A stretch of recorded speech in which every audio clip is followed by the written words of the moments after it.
can ride all night up to the morning, as long as we make the show. We can be the best, or we can be the worst. We can be the best thing you ever heard. With the motor singing and the grandstands ringing, it's hard to put it all in words. But this is how we ride, this is how we do. Riding mud, sliding up higher in the groove. Don't give a damn about the cash we're spending. With the time we got, we choose. We play it on the go, we stay out on the run. We all high, wild, and handsome.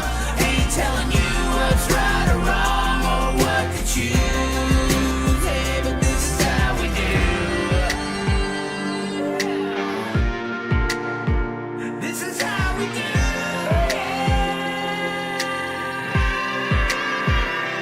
Out on the dirt ovals we play, life in the bright lights with no shades. Letting her go, letting her rip, letting her fly, tossing her in sideways, living the life, letting her ride, eyesight winning to die. Cross her up on the cushion, crossing the line, cause some drama and some bullshit they didn't like. And if they don't like the move, then we're ready to fly. But this is how we ride, this is how we do.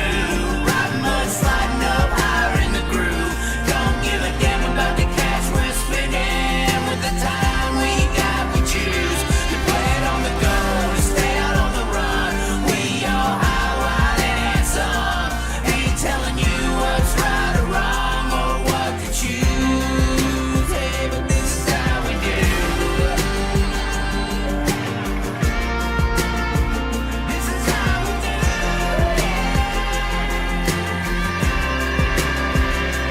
This is how we roll. This is how we do. It's not for everybody but the chosen few.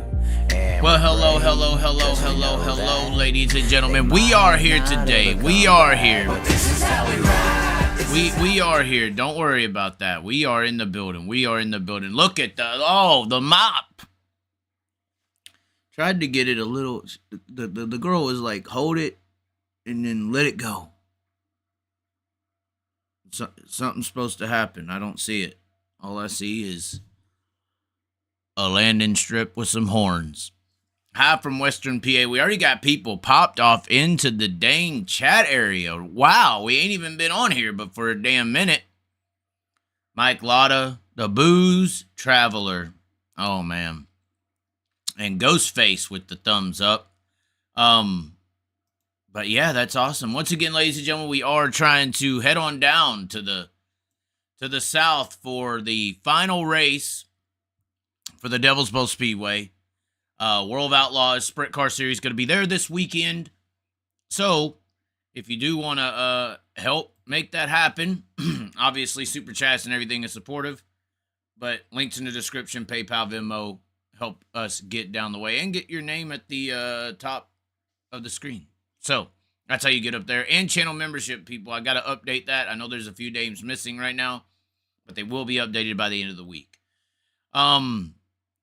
Bunch of stuff to talk about today, and we're going to be here for, I don't know how long. We only have really two topics to kind of conversate about, but they are really long, and they are really important to a few people.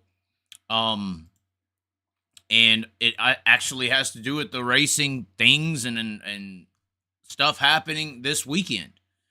So what we see here, we'll just kick it off. We already talked about the Devil's Bowl last week of the race or racing action at Devil's Bowl. And this is it. Friday, Saturday, last laps to be turned on the track. I'm jokingly calling it a funeral. That's why I have to attend, even if we have to go into the dumps to make it happen. But regardless, there are two support classes each night. Friday night's going to be the limited modifieds and the 305 sprint car, so a double sprint car event on Friday. And then on Saturday, it'll be the modifieds and the factory stocks supporting. And this is turned into a invitational now for those who are new to the game. And I was actually there at the track when the World of Outlaws came back in 2014. It was actually one of the most eye-opening things for the relevance of the sport. weekly I would send things to all the local news outlets there in Dallas, Texas, the ABC, the CBS News networks, papers, all that. And most of the time they would ignore it. The only time we were ever contacted was when Kevin Ward Jr. died. But outside of that, at least from my recollection, that is, outside of that, in 2014, prior to that happening, actually, I sent out a bunch of stuff about the Outlaws returning to Mesquite, Texas, to their birthplace. And I received an email back, I believe it was from somebody with CBS, and they were all excited. They were so pumped up about, wow, the Outlaws in Mesquite, really? Tell me more. Where can we do this? Can we do that? And then I went into it a little bit more, and I was like, well, it's a racing series. Here's the main drivers. Here's our local drivers that may run well. Here's a Sam Hafertepe Jr. from this area. And and the lady replied and said, oh, I'm sorry. I thought you were talking about the new arena football team called the Mesquite Outlaws, which was a new arena football team that just had started up at the Resistol Arena in Mesquite, Texas. It was their opening year for arena football. Was worth covering. Actual amateurs, actual players that had a fair opportunity to make it in their sport, but weren't good enough and went to arena football, and they were worth the coverage. They were worth the attention, but sorry, your little dirt circle thing, y'all are just below that. So, even though, once again, our stars on dirt are potentially, there is no fair shots in racing with the monetary situation at hand. But respect moves the needle. Respect moves the needle, and idiocracy and ignorance basically can be manipulated on society to view y'all as like y'all are just, flag football players down the street, below arena.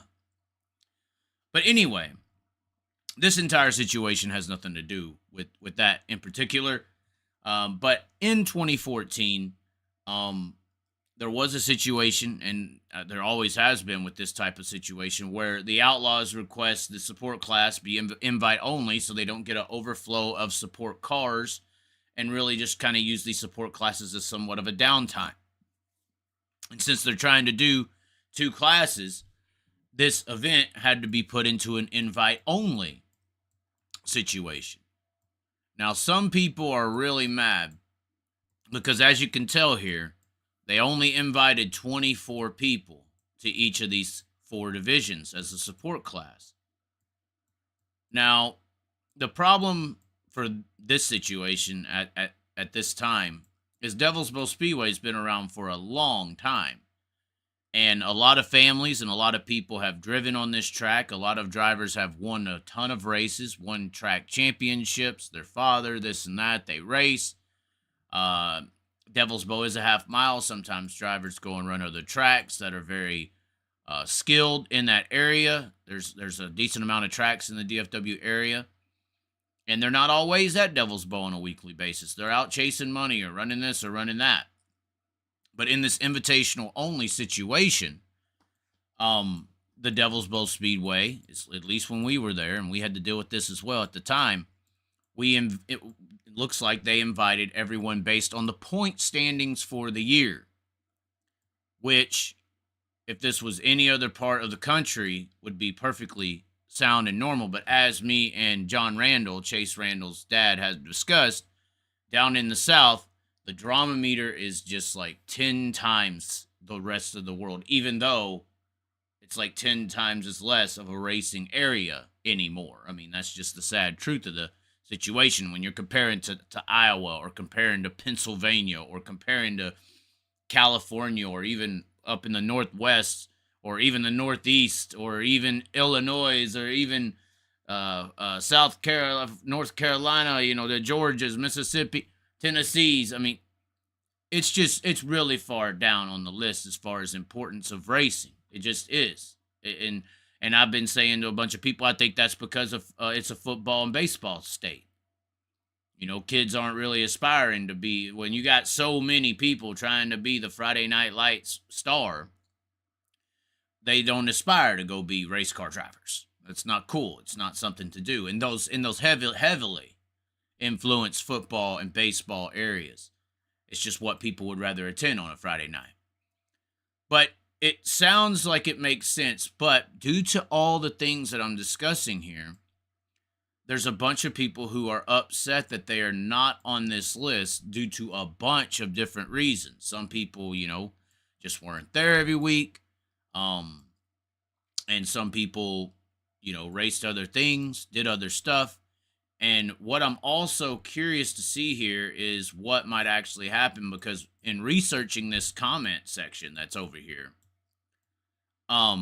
there's a lot of people that think that they're, and you see here, I only raced at the Bow twice, but I raced for the Edwards family for over 40 years. You have a lot of people saying that. You even have somebody right here, ladies and gentlemen, who is potentially the biggest name that Devil's Bow, the DFW has had for modified racing in Texas racing history. Troy Taylor right here, who's won, there's not even enough, 1,000 races. I mean, and this is what he had to say, was planning on going, I guess not now. Well, they can't take all of my championships away, most all time, second most feature wins, and that's just at that track. I think it's like 22 track championships. Sounds like what the other Texas tracks did. Sure do miss Big Lanny, the man, the myth, the legend. And this is Troy Taylor. I mean, I know some people outside, who's Troy Taylor? Troy Taylor's a pretty big name. I think he won a national UMP modified championship in the 90s. This is a guy, like I said, I think he's got like 22 track championships, like 100 and something wins at the track.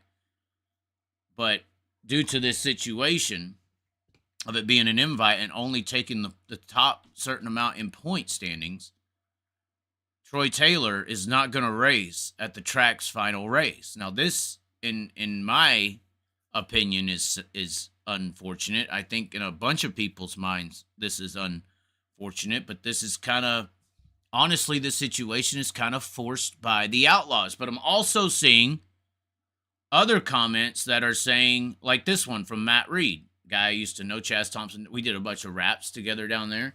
Getting attacked by bugs. What the hell? How does a bug get down here? Based on recent car counts, might just want to leave it open. Haven't seen a field of 24 cars in most of these classes at all this year.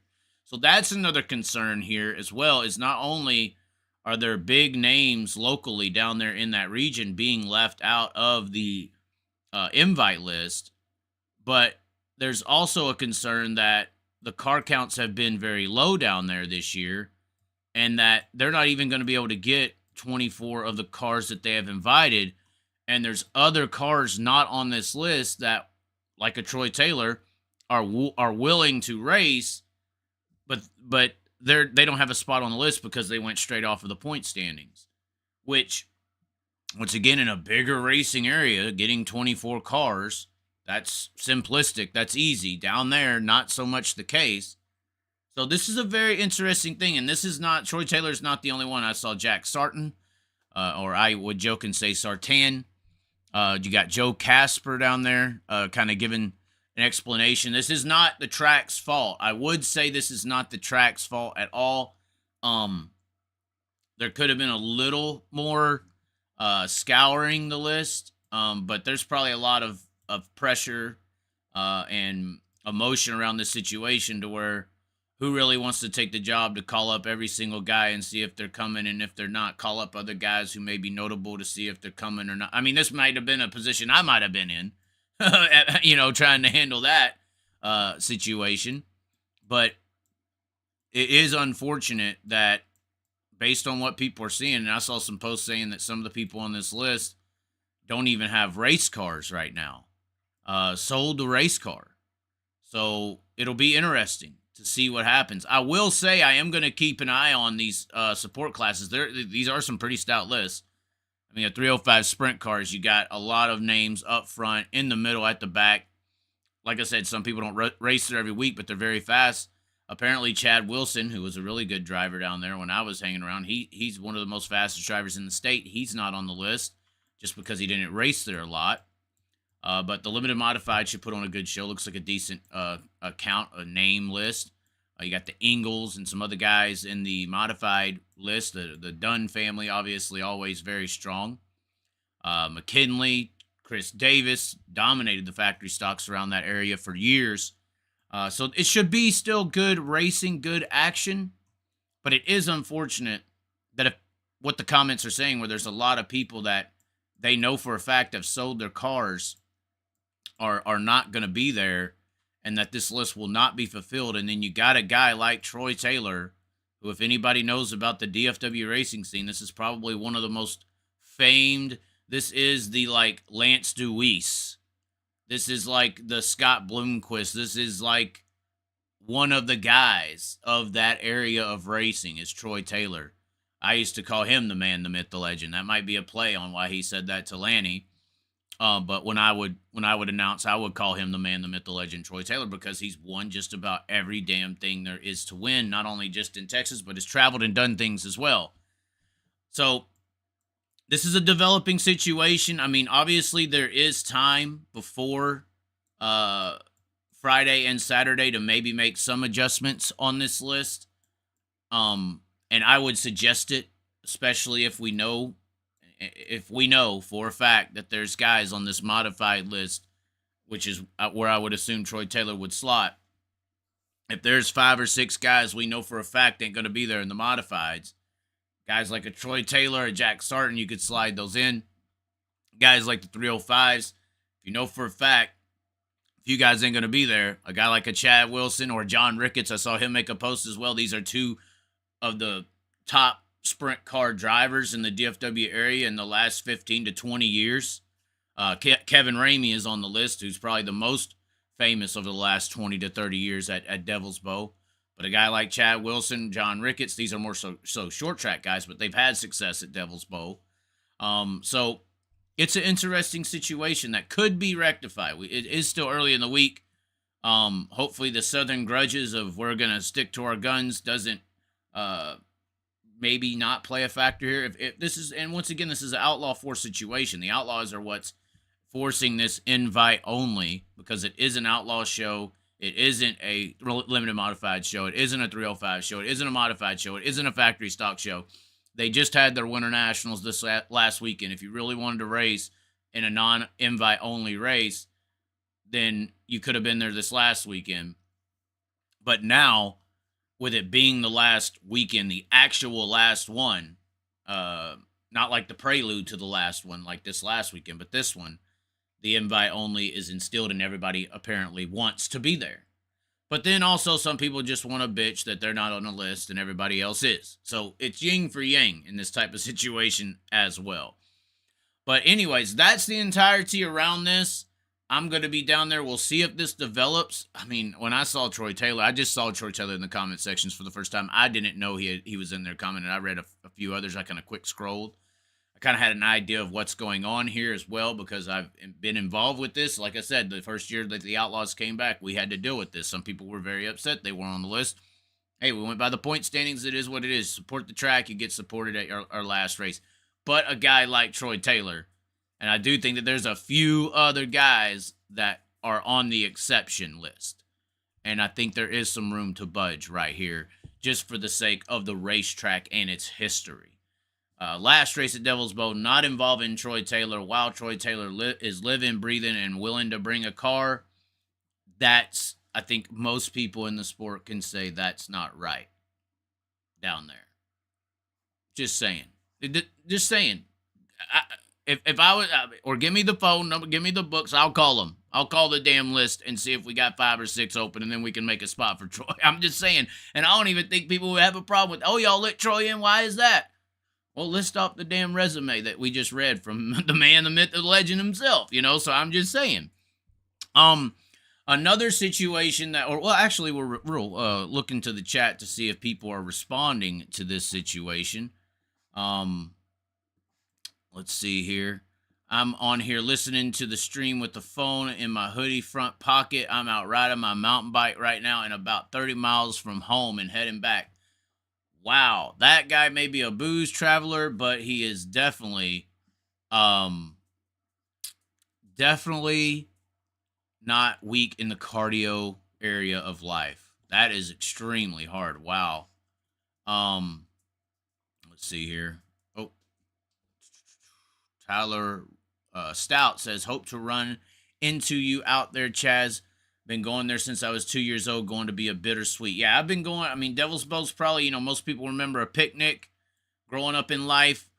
Most people remember the first this or that. I remember, a bunch of first with fishing and racetracks. Fishing, racetracks, football is kind of like my first memories in life.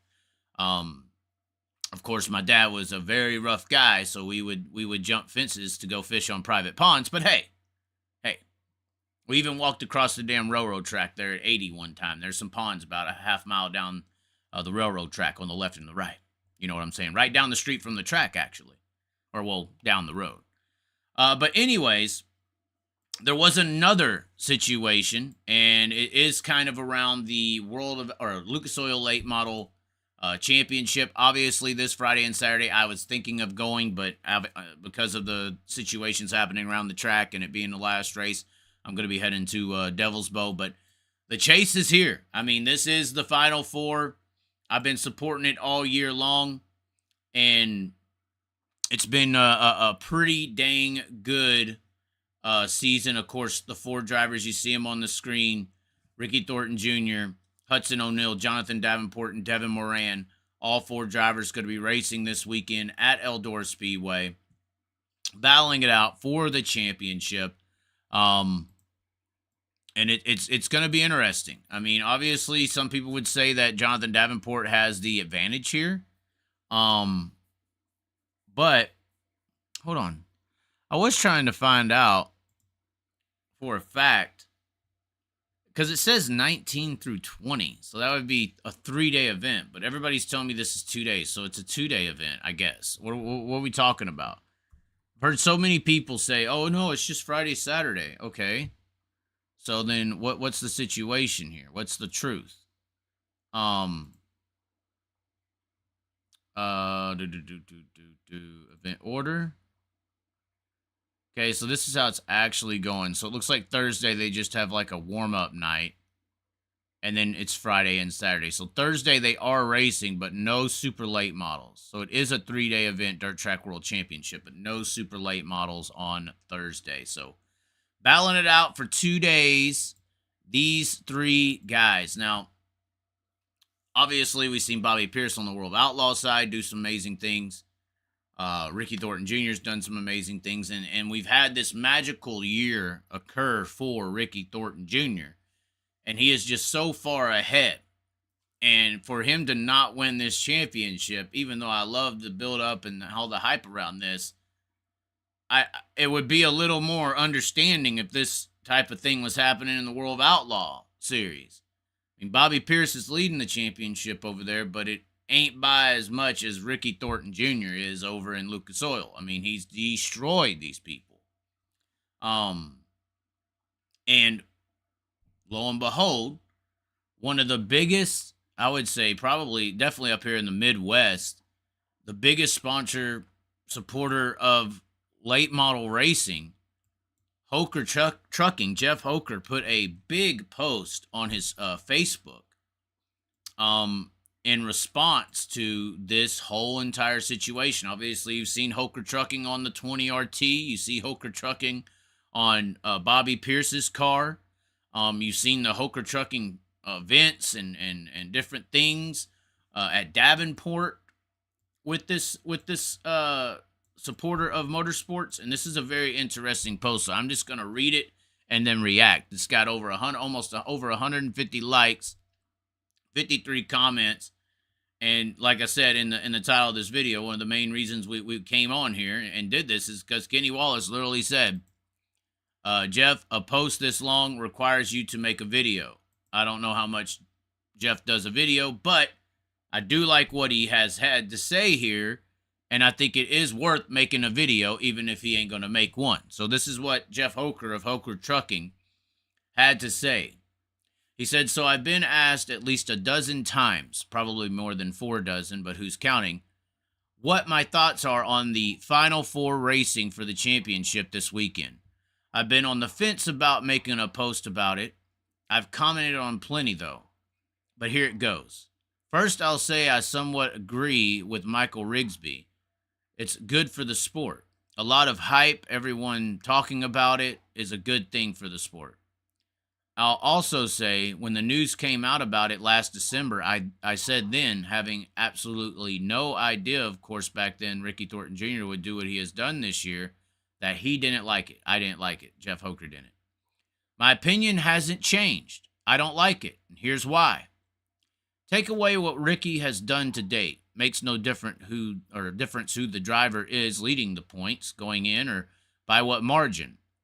That being said, Ricky is 1,000 points ahead of the fourth place car and almost 500, I believe, of second. They busted their ass all year to give it away in one race. Now the money, of course, is fantastic. Fourth place pays more than it paid to win the championship last year. But it's fantastic for 4 guys. Yes, the payout through the field is good, but it's too heavily front-end loaded.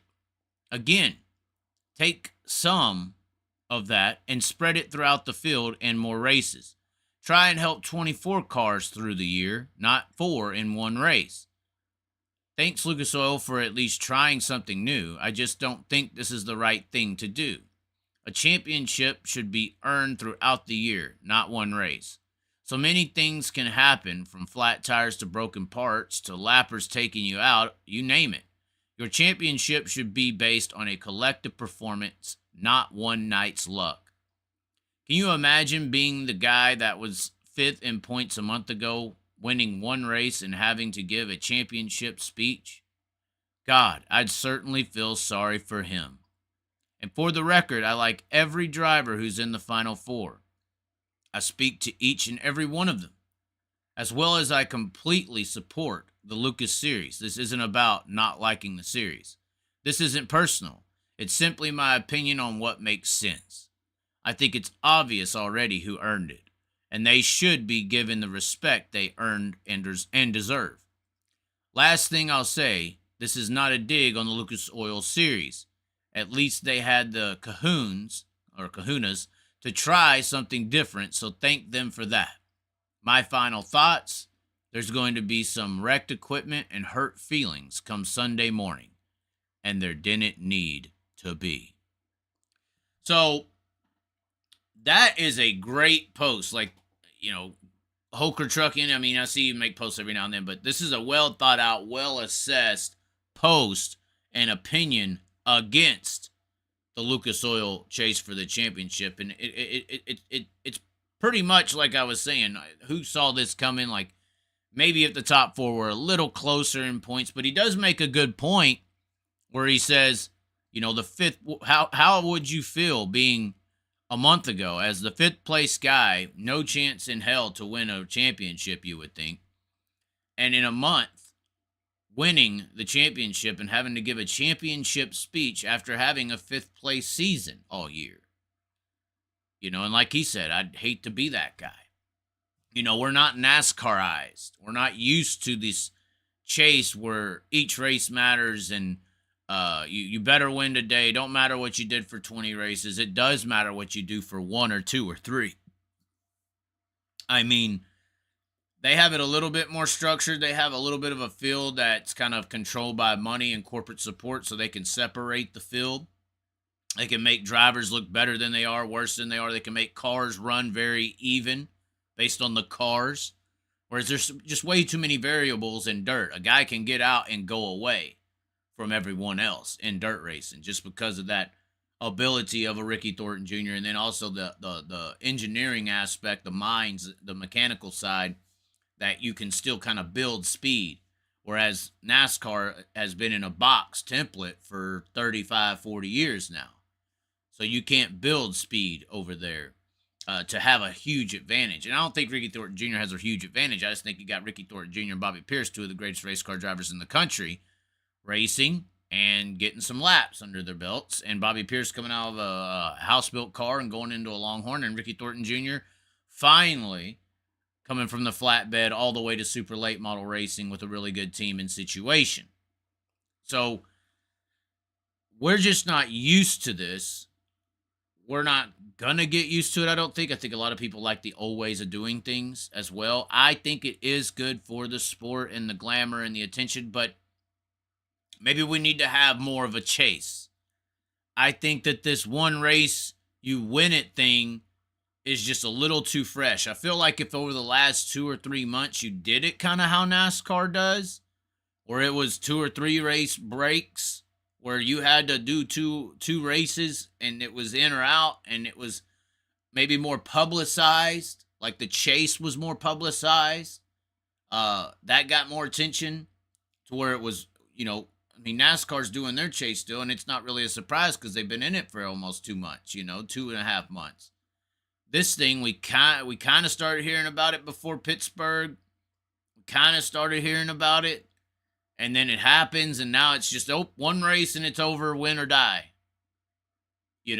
So, I mean, I do think maybe when they do these cutoffs, the resets of points, I didn't pay attention if they did do the whole reset of points every time they did the cutoff. I think they did something similar, but I think everything leading up to this last race wasn't publicized enough. So now everybody's just getting slapped with the reaction of this. Now there's just 4 races, and now one guy is going to win it all. So I don't know. I think that this post is awesome. I think it deserved to have a video made about it. And I don't know if Jeff Hoker is going to pull the phone out and make one. But we can narrate it, throw some little pizzazz and an opinion onto it as well.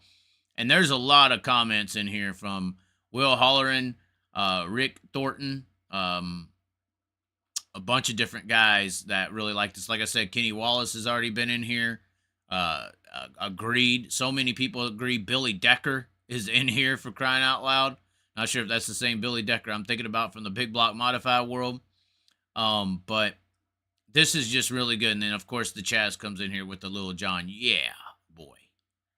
Yeah, but this was awesome. This was a great post by Jeff Hoker. I thought it was just premium material. Premium material. We'll look at the chat real quick. So what's your Chaz? Isn't there a chance for too many sport classes hurting the track? Yes. You remember when Jess Wendell flipped into the stands? Yes, I had the dirt track photography video that actually caught that.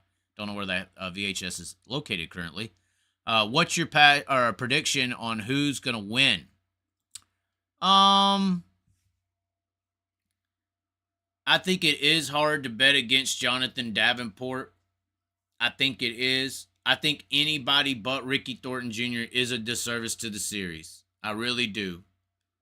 I do think it's a disservice to the series and to dirt racing and all about trying to be like NASCAR, and that's horrible, even though we see what's happening and have called it out before. We're not going to go here in circles on what's happening with the flow racing situation and the alliances with Saudi Arabia, the World Wrestling Entertainment, UFC, and Warner Brothers, the show, and NASCAR, and the alliances that are being developed there and manipulated. But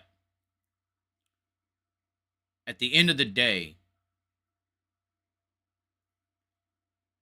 I think that Ricky Thornton Jr. is just that damn good of a driver. Now, I know people are, the car, I don't think it's the car. I think it's the driver that's doing what he's doing. And I think they already got them a pretty nice little test session at Eldora this year. And I think, personally, that they are going to romp in there and whoop ass. And they're going to win the championship. It's a 2-night gig. 2 nights. And honestly, when you're picking Ricky Thornton Jr., you're somewhat picking the underdog, aren't you? I mean, you got Hudson O'Neal in the Mark Richards #1 car. We see them, what they've done. You got Jonathan Davenport at Eldora. Do we need to say any more? And you got Devin Moran, who has the lineage of Ohio. And then Ricky Thornton Jr. The guy who, because of what Bloomquist has said, is out there cheating somehow. and really ain't that great of a driver.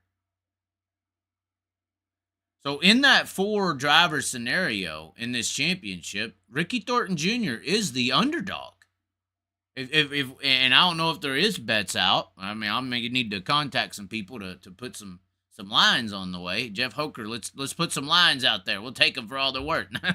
We'll put Ricky Thornton Jr. as the big underdog. He would be probably plus 500, plus 600 to win it. Maybe even more than that. He'd be a 6 to 1, 10 to 1. What would Ricky Thornton Jr. be? Wouldn't you put Jonathan Davenport as the favorite? Wouldn't you maybe, just maybe, slide Hudson O'Neal there in second just because of the Mark Richards alliance? And then third would be the toss-up, Moran and Ricky Thornton Jr. But Moran's an Ohio boy. I'd have to put him ahead. We ain't going to give this old IMCA modified driver who, just is out there finding something that nobody else has had. You going to give him the high favorite at odds just because he's won a bunch of races this year because he's got something up with his race car? So, I mean, Ricky Thornton Jr., I think, is going to get it done. But I do think that he is the underdog. I think your favorite is Davenport. I just do. I think your favorite is Davenport. Your wild card is Moran. Your underdog is Ricky Thornton Jr. And then the alien of the situation is Mark Richards and Hudson O'Neal. Because that pairing's been very fast this year. So I'm picking Ricky Thornton Jr. because I believe in the talent. That's what my heart says. My mind would pick Davenport. I just don't know how you could beat him there. But my mind says I don't know, but my heart says I do. And I believe that Ricky Thornton Jr. is going to continue to show the world that if you work your ass off and you throw a modified on the back of a flatbed trailer and go off to racing, that you can make it if you're good enough. And you could be world champion. And you could beat these guys who've had the money to race super late models and all this stuff their entire racing career. The privileged people of the dirt racing world that don't seem to understand it. So that's what I'm hoping. Tyler Stout says, you think Outlaws find another track down here in Texas to go to? If I was World of Outlaws and I was looking for other tracks to go to, there's a few tracks, but there's one in particular that's coming around and is a very nice facility. It's not the grandest in the world. It has a decent grandstand. But I think that a track like Rocket Raceway Park, I believe is up in Petty, Texas, used to be formerly known as the 82 Speedway. I think it's went over under a few different names. I think Rocket Raceway Park in Petty, Texas is a really nice racetrack, decent facility that could host a World of Outlaw event. I think another track that is very deserving, I just don't know their situation and about if they're going to race next year, because obviously DFW is becoming a very huge metropolitan area, even into the previous suburb-based areas. But unfortunately, due to the track management trying to screw over races at this track, I'm not really referencing them right now, but there's a track in Kennedale called Kennedale Speedway Park that's decent. They have the grandstands to potentially host a World of Outlaw event. You got to start looking at structures. You got to start looking at the actual wherewithal of being able to host that amount of people, park that amount of people. There's not a lot of those tracks in Texas because racing's just not that big in Texas. There's not a lot of money being put into it. I would have said Cowtown. I used to watch races from Kennedale or at Kennedale Speedway Park from the grandstands of Cowtown Speedway. Probably the best short track that I've ever really seen. But it is no longer. Cowtown would be a good one, but I still don't think they have the infrastructure, the stands from my recollection to be able to host a World of Outlaw event, or the parking. There's just not a lot of options down there. I think Rocket and Petty though is going to be your closest.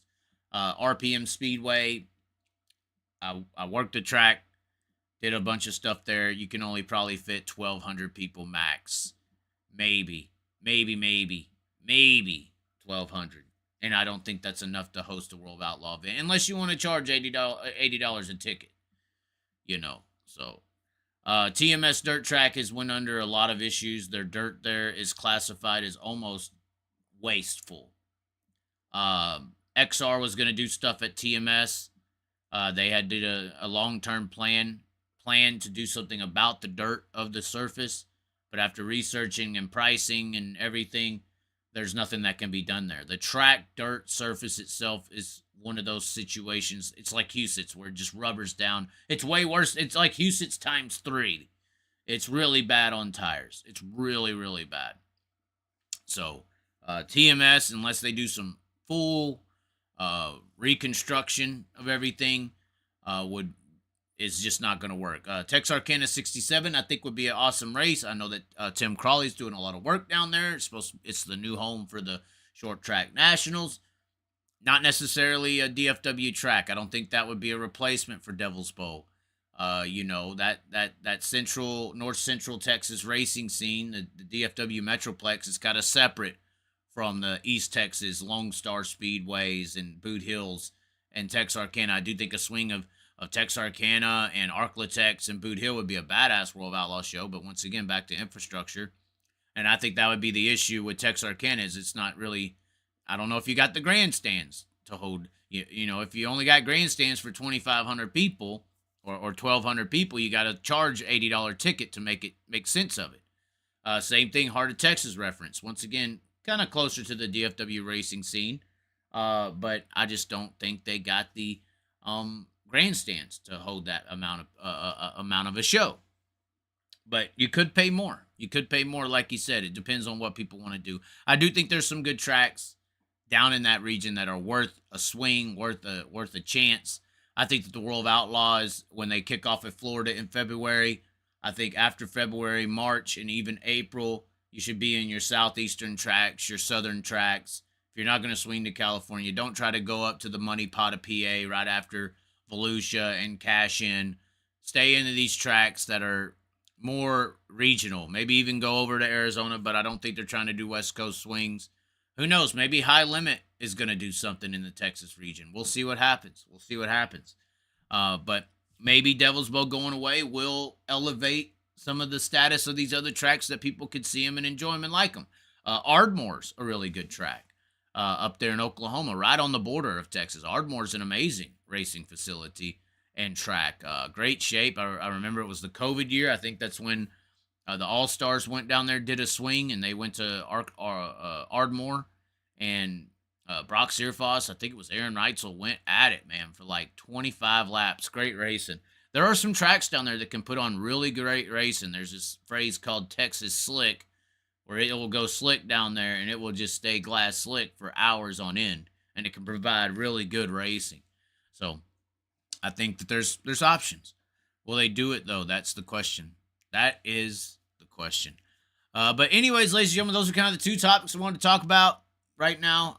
I said we were going to go live every day. These are two topics that came across my mind I thought was worth observing and talking to. A little bit over 40-ish minutes on the docket.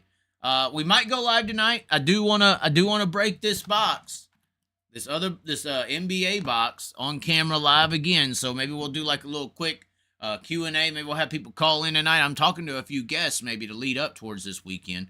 I am going to be there Friday and Saturday. Support is needed, though. Links in the description. It makes it easier. I mean, like I said, we just did 2 big trips here in the last month or so. I mean, I was gone for how long with the Eldora Million? I went to Eldora Million, went to PA, went to New York, and then came right back, and then went to California and did all that and just came right back. I was planning to wait right here until potentially Dirt Track World Championship, potentially, but really I wasn't going to go anywhere to maybe Charlotte and maybe not the rest of the year. So this, and especially after all the things that happened in California, very expensive to go out there, be around, and it is one of those situations where I got to go, but it's gonna hit you. It's gonna be a number. I appreciate the super chats and everything, but the super chats won't hit me until Thanksgiving, basically. So this immediate trip right now is what's focused on for me as far as that kind of financial hit. So anything that y'all guys can do, put your name on the screen. We'll do whatever you want. If you contribute a little bit, it will definitely help out this whole entire situation. We're going to do it. You can make it easier. If you enjoy the shows, you want this stuff to keep going and happening. Support's what's going to make it keep going. Public support is how public opinion survives. I see another question down here. What happened with Cotton Bow? Too far out of DFW, but still a good track. Yeah, Cotton Bow, Texas is like 4 states. I mean, going from, for example, going from Devil's Bow to Cotton Bow would be like going from Indianapolis Motor Speedway to Charlotte Motor Speedway. It's almost the same, I think. I think it's about the same distance. So Texas is just a really big ass state. There's nothing close. So I think there's 4 sectors of Texas. There's like the desert west side.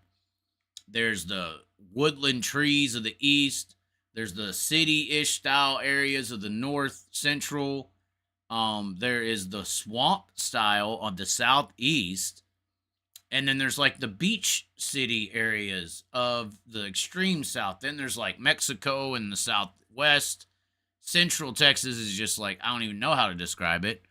It's just, it's a big state. It's a big state. But anyways, ladies and gentlemen, thanks for tuning in. Really appreciate the support, the likes, the shares, even if you can't contribute in any kind of way. I still appreciate and support the like, the shares, the comments. That stuff matters just as much. Your viewership matters more than anything you could give to me monetarily. Being honest with you there. But like the video, comment on it, share it around. Join the memberships too. That's a monthly deal. Once again, it's very cheap. I think $2 is what it is to join the minimum support. There's a couple levels. And as always, be sure to subscribe. We'll catch you next time, hopefully tonight with the box breaker and a talk with Broke Joe. Did I say it? Is Broke Joe coming? Guess you'll see. Catch you next time.